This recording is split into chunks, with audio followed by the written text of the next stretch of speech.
Hey everyone, it's Horror Free For All, and I hope you're doing well today. I have here a movie review of a horror film that was released in 2018 as a part of Rooster Teeth's streaming service. I think it was the first film to be released under that. This film was written and directed by Owen Egerton, and it's Bloodfest.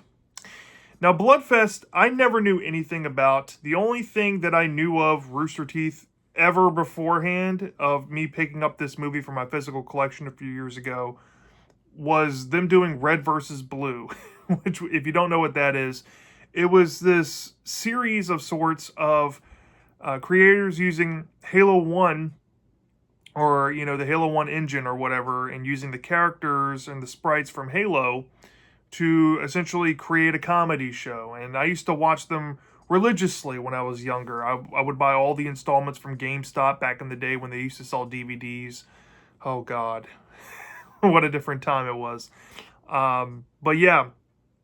And when I saw this movie at Dollar General a few years ago for $2.99, I said, okay, Rooster Teeth is now making horror films. I looked at it. I saw Robbie Kay, and I think he was in Once Upon a Time, and Jacob Batalon, who was Ned from the Spider-Man movies from, Marvel Studios.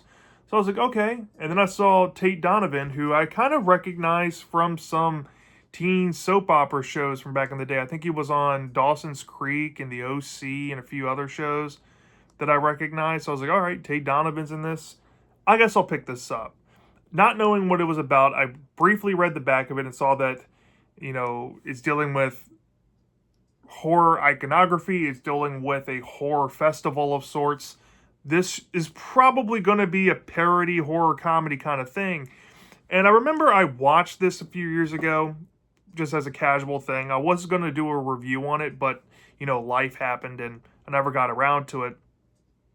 But I thought the movie was actually pretty decent. And after revisiting it after a long time, because I was just perusing my DVD shelf the other day, or I guess my Blu-ray shelf now, and was looking around, just seeing what I had to maybe pop in just to check it out. And I saw this, and I was like, you know what? I don't remember this movie that much. I'm going to rewatch it. Well, I popped it in and rewatched it, and I still think it's a decent movie. I will say, however, this has to be up front one of the most obvious divisive horror films I've ever come across. And I genuinely mean, if you're not picking up what this movie's putting down within like the first 25 minutes, I can totally see you hating this thing or not being with it at all. But if you can kind of give yourself to it a little bit and you can see what they're trying to do, I think you might enjoy this a whole lot more. Surprisingly, you might think I'm more in the middle, which I kind of am with it. I do have some flaws with it. I still have a fun enough time to go out of my way to recommend Bloodfest to you in case you're out there, on streaming and you want to check it out. Rooster Teeth, ironically, just ended this year in 2024. They're no longer a functional business. They're now defunct, or they closed their doors. So you can kind of view this as maybe like a beginning of the end for that brand. I don't know. And maybe recontextualize it as a negative thing. But if you're out there, maybe in Dollar General, because I've seen this movie in plenty of Dollar Generals, because I go out and hunt there sometimes for some food, and occasionally I'll go hunt movies. I've seen this one out there. Maybe check it out. I've also seen this kind of pop up from time to time in Big Lots too. If you see them out in places like that, pick it up for like $2.99, maybe $4. Or if you have a streaming service, check it out there and see if you like it enough to buy for your physical collection. The only reason why I own it in mine, honestly, I probably wouldn't if I didn't find it so cheap, is because I found it cheap. So take that for what you will. Now, I want to go over just a very brief plot synopsis of the film without giving a lot away at all. I want to stay as spoiler-free as possible and go from there. So the premise of this movie is about this teenage kid who has a tragic backstory that you learn in the beginning of the movie. On Halloween night, when he was a child, him and his mom are watching horror movies after a night of trick-or-treating, and they're bonding over that moment. But while the mom's going to get snacks in the kitchen, she is potentially This is like very early in the movie, so this is not even a spoiler really. She may be murdered by a psychopath who is actually a patient of the kid's father, and the kid's father, witnesses this event and puts a stop to it. And of course, this may or may not have traumatized the kid, and now he's grown into an older teen, and he works at a video store of sorts. I don't know when this movie is supposed to take place in, but if this came out in 2018, mom and pop DVD rental shops, I don't think were a thing, but let's just roll with it. Him and his two best friends, who are played by Jacob Batalon and I think Seychelle Gabriel, I think that's who it is. They play Robbie Kay, who plays the main character's best friends here. They're talking about going to this festival called Bloodfest, and of course, Robbie Kay's character, he's excited for this, but his dad has now published many books about the problem with like film, and specifically horror film, and how it kind of pollutes society and the minds of younger folks. And you can kind of see the correlation that the movie is saying about this stuff. If you've ever seen Kevin Williamson's script that came to life in the original Scream, or if you grew up in the mid-2000s and you knew the uproar and the ruckus for, I guess, against Grand Theft Auto video games, this kind of has similar connotations to that. But the dad cuts up his wristband and says, hey, you're not allowed to go to this Bloodfest. It's going to be really shitty, and I don't want my kid going to that, right? Well, seeing that his friends are going and that he's going to be left out, he makes a call to an acting friend who's played, I think, by Barbara Dunkelman, who's this blonde chick. I think that's her. If I'm messing up the actress's name, I apologize here. But she has a link to a director that's going to be amongst all of these other up-and-coming horror directors that have been invited to this Bloodfest place, to essentially put his neck out so that he can go in, and they're going to be waiting at the gate for him when he arrives. So after telling his dad that he's going to be able to make this interview with him instead of going to this festival, which he obviously blows, and it goes with his friends to the festival instead, he and his buddies go to the festival, and they meet up with the blonde girl and the director guy. And from there, the movie kind of clicks on to what it becomes, because you came here for a Bloodfest, you came here for a horror festival, and you want to see what's going to happen there. Well, after seeing one of his favorite horror actors, who's I guess amongst one of his favorite franchises, kind of blow him off, he's kind of pissed off, but his friends see that there's a gathering going on in the soundstage nearby where the host of the event is going to make an appearance and start off the show with a spectacle. And from there, the movie goes completely batshit. From that point, the movie derails a little bit, and now you can't really tell what's, being faked or being staged, but you learn throughout the film of what is actually going on, and perhaps if this stuff is actually happening or not. And you might see a cameo of an actor playing himself, like Zachary Levi, in a scene or two in the movie as well. But let's just say there's different areas of this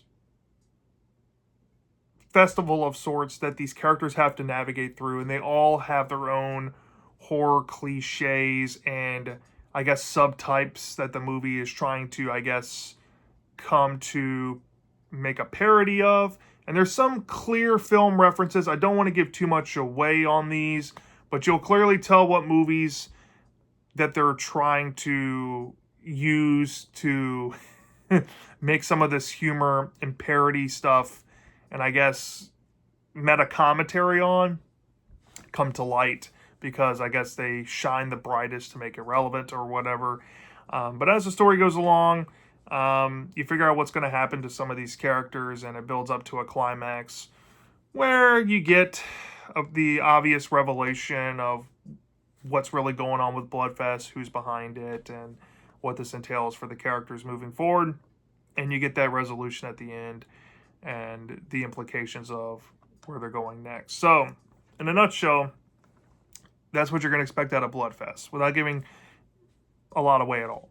So, okay, this movie, I'm going to say up front, this movie is by all means unapologetically cheesy and tongue firmly planted in the cheek, humor filled. It knows what it is, and I love that about this movie. You see, there are some movies out there that take the meta approach but try to be pretentious about it. And now, I'm not trying to say that Scream 1996, which I think is a perfect slasher movie and honestly probably a perfect horror film, I'm not trying to say that Scream inherently is pretentious, but given the lens of meta commentary since Scream and how many movies have tried to take the stance and emulate it, I can't help but look at that original movie as being mildly pretentious in how it views horror. Now, for its time, it definitely laid out the tropes and the cliches in a smart meta way, and that registered with audiences because they got tired of just seeing it overdone for so many years, and that's why Scream came and revolutionized horror when it did. Without Scream from 1996, I'm pretty sure slashers would be dead. So, take that for what you will. I know a lot of slasher fanboys might disagree with that, but I think that's the God's honest truth of the matter. Bloodfest is that 2018, let's look a little bit into the future. At this point, Scream would have been, what, 22 years old? Let's kind of go back to Scream and let's kind of add on to the conversation because I feel like there's something missing from the conversation. And you want to think that this movie has something to add to it, but it does it in a less pretentious way.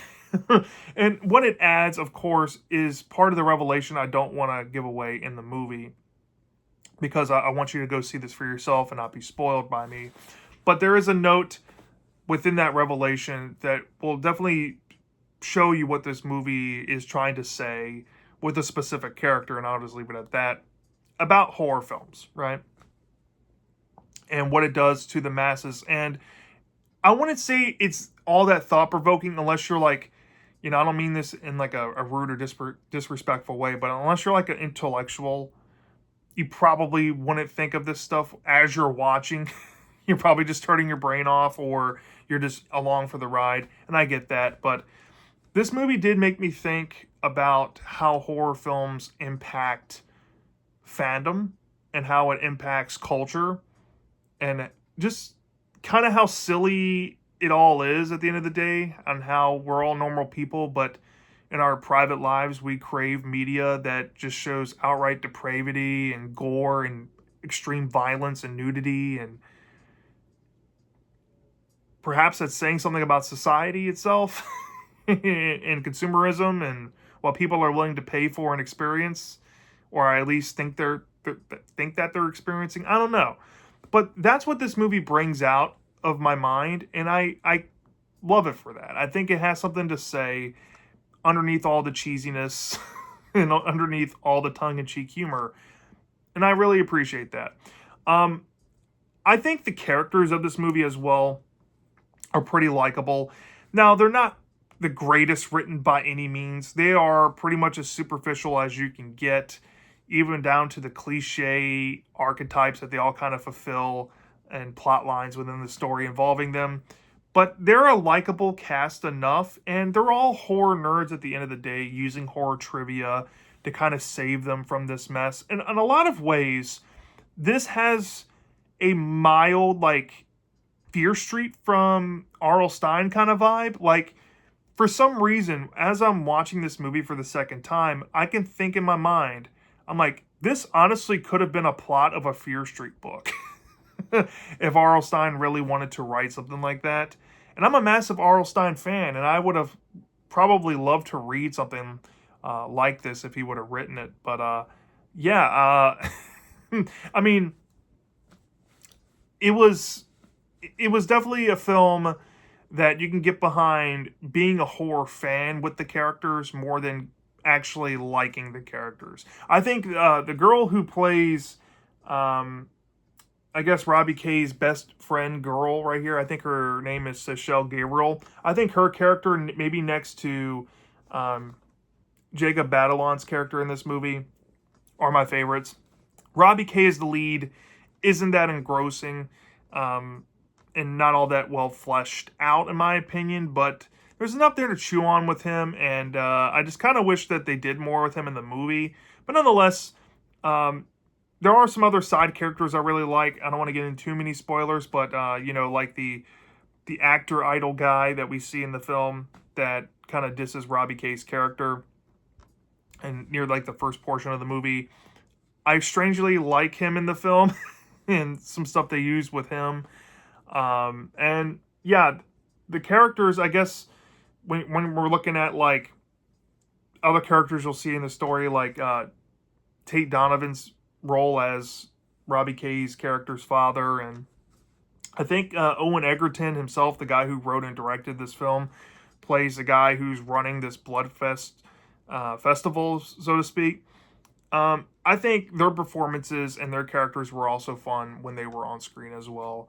And that's also putting aside some other positives I have with some of the ideas that they have with the movie involving, I guess, actors, and I'm just gonna leave it at that within the festival. There's some really cool, unique ideas I have not seen done in a horror film before. Now, you have to put a lot of disbelief at the door with it, but when the concept is laid out at first, you're like, that is such a cool way, and it's kind of fucked up and warped that people went to this length to kind of achieve what they did. But it's actually low-key kind of cool. And that, like I said, I've already brought up R.L. Stine's Fear Street. It just feels like this kind of concept or twist is straight up from R.L. Stine. I don't know how to put it, but I love that.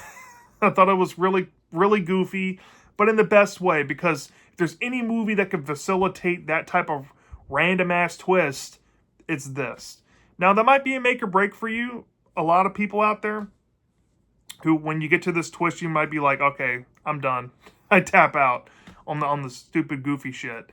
I get it, but I like that aspect to it. And, getting down to the setting of it being at this festival, honestly, you don't really get a sense of a festival like you do, like maybe within like the first 25 minutes of the movie, because as the movie goes along, it becomes more of like a kind of like a video game crawling through different levels and different maps, so to speak, within the game. It's hard to explain, but since this is made by Rooster Teeth, I can't help but think that maybe there had to be some video game like structure in their mind for this.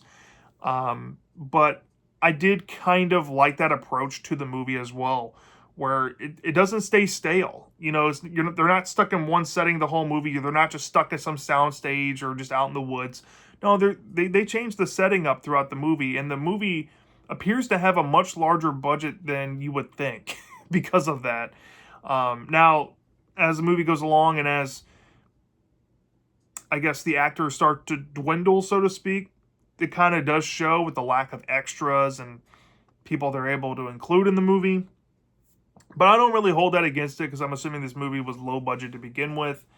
And to be honest, the characters we do get to see in here, they had some funny lines here and there. There were some cringy ass moments. Don't get me wrong. There were some cringe inducing moments in this movie.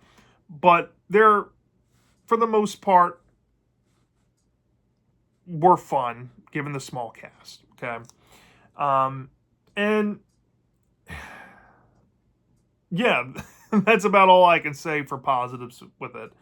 So now getting into some negatives. These are more pronounced. And the first obvious thing that I can say against Bloodfest here is, while I can compliment how firmly the tongue is planted in the cheek in terms of humor and how corny it can be at times, it's unapologetic at it. Because of that, I think it gets away or it gets in the way of key moments of the story where I think you needed a lot more focus on. Now, granted, this film is only 93 minutes. If it was any longer, let's say 20 minutes, I think it would have been torturous to sit through at this rate, because I highly doubt the creator would have wanted to kind of flesh some of this stuff out. But I feel like the movie needed a little more focus and more polishedness when it came down to its script. And that's probably the biggest thing that you're going to notice about this movie. The characters are all written pretty generically. They're using cliches. I don't know if Owen Egerton wrote the cliches in here to Flanderize them at times, or make a parody of them, or just use them because they fit. I don't know. Maybe it's a mixture of all three. But there's so many cliches just thrown into this movie. There's so much dialogue just talking about horror trivia. And, while that's cool and all, you don't really feel like you get to know these characters. They come across like somebody who's trying to imagine what a horror nerd would be, and just think that all horror nerds do is just talk about horror trivia and fanboy over actors obsessively. It doesn't come off realistic. And coming from a horror fan watching it, sometimes I get it. With these meta kind of movies, you have to move the mirror towards yourself a little bit to see what it's trying to say. And that's hard for a lot of people to do out there. A lot of horror fans most of the time don't like meta, because it makes them have to look at themselves, and it's usually talking against them. Either, in the modern day approach, you got the toxic fandom stuff, which is definitely a hot topic out there in the horror community, whether it actually exists or not.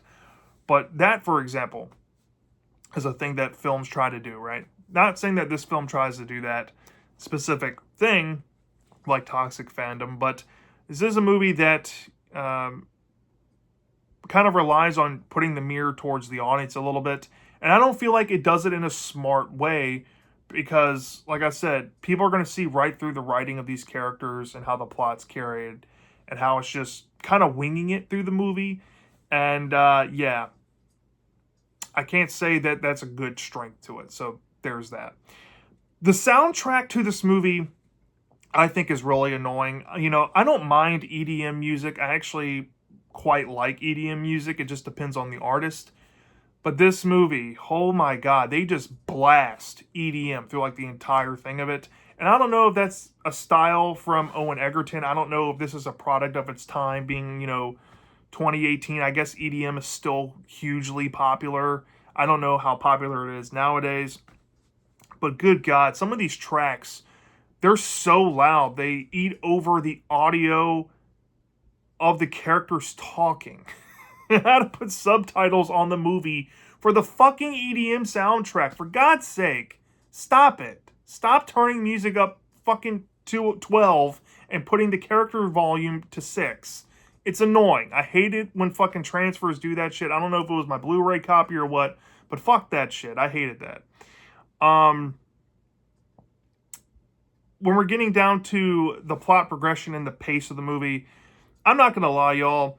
This movie is just, it's almost ADHD incarnate. You'll be going from one portion of the park to the next, and if you blink, you'll miss the fucking context of these characters talking, like I said, because the music's so goddamn loud, and the believability of this shit, you have to put a lot of disbelief at the door of all this shit going on. But they're using tropes to kind of carry along the events, I guess, for the sake of humor and all that. But good fucking Christ. I guess because so much focus was trying to be put onto the tropes and the cliches and the humor and bullshit like that, you'll be in the woods for one part of the movie, right? And this goes on to the whole level crawling thing. I think that's what they were going for here. Each of these so-called levels, it's just, you'll see, I don't want to get into too many spoilers here, but you're going to see the problems I think this movie had, because there's a specific scene involving some women around, a fire, for example, where you can tell that maybe they wanted them to go full frontal, but they cut that out.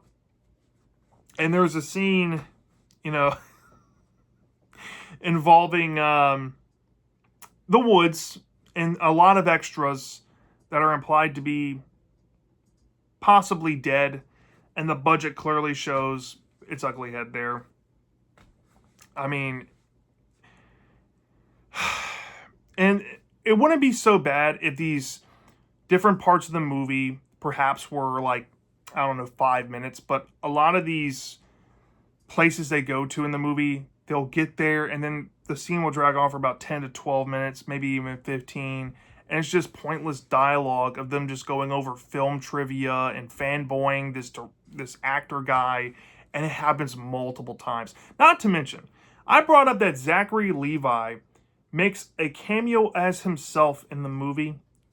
I'm just going to put this out there. If you're expecting him to be an actual character in this film, I'm sorry. He's in this movie for less than 5 minutes. As a matter of fact, he's in the movie, and looking on the back of this Blu-ray, you would think that he'd be mentioned as him being in the movie and playing himself. He's not even fucking mentioned in the acting credits on the back of this Blu-ray. I'm guessing that maybe he didn't want his name attached to this for some reason. If you don't know who Zachary Levi is, you might recognize him from the Shazam movies. He plays Shazam. You might recognize him from Chuck, that really good TBS show from back in the day. He played Chuck in that show. But yeah, I don't blame him there. If he wanted his name kind of removed from this, I understand. Because they absolutely wasted him. Now, some of you might be asking, okay, what about the kills? There's CGI galore in this movie. And it's so overbearing. You can't tell if they're trying to be practical in some scenes or they're just full-blown using CGI. Whether we're talking about the blood, the gore, there's some really cool and neat concepts for kills, but it looks either enhanced by CGI heavily or just straight up CGI, and it's not good. And there are quite a few off-screen kills. I don't know why. Maybe this has to be dealing with Rooster Teeth's streaming service. Maybe they're trying to go for a more family-friendly approach. That's why they cut out the nudity with these women. That's why they did a good amount of off-screen kills. The quote-unquote gore in this movie are, you know, you see it for a second and then it cuts away kind of stuff. It doesn't really show you the goods that we all come to these movies for. I can definitely see a lot of fans being upset with that, or just horror fans in general coming to this movie expecting blood, and you get CGI. Should be called CGI Bloodfest, get it? But yeah, this has to be one of the most CGI blood-filled movies I've ever seen. So yeah, and the acting from time to time from certain side characters, while the characters are fun, there are some spotty moments. I'm guessing because of the dialogue and the script they're given. I don't blame the actors here, but I brought up the cringe earlier. There's a lot of cringe moments in this movie, specifically dealing with Jacob Batalon's character, involving him trying to, you know, get his freak on with some women, and that's all I'm going to say. So, yeah, that's Bloodfest in a nutshell. From a 0 to 5 star basis, honestly, I'd probably give this movie, given the problems I have with it, I'd probably give it like a 3 out of 5 stars. I probably would have been nicer on it a few years ago if I would have reviewed it. Maybe would have possibly given it like a 3.25, but I'm fine with a 3 out of 5 stars here because I think it's a low decent movie. I would recommend it, but there's just so much push and pull with this film for me. I can't quite say that it's upper decent or pushing good, you know? It's just missing something there to kind of make it pop. It has some cool, unique ideas and some cool concepts that are kind of original, but it kind of falls into some retreads on some other movies. Over relies on cliches and tropes to kind of carry its narrative, and it tries too hard to be funny, and at the same time, it costed them a better package if they just would have kind of refocused in some areas and retooled a few things. But yeah, that's my thoughts on Bloodfest, sadly. Let me know down in the comment section if you've seen this movie before. Do you love it? Do you hate it? I'm dying to know. And I'll see you next time.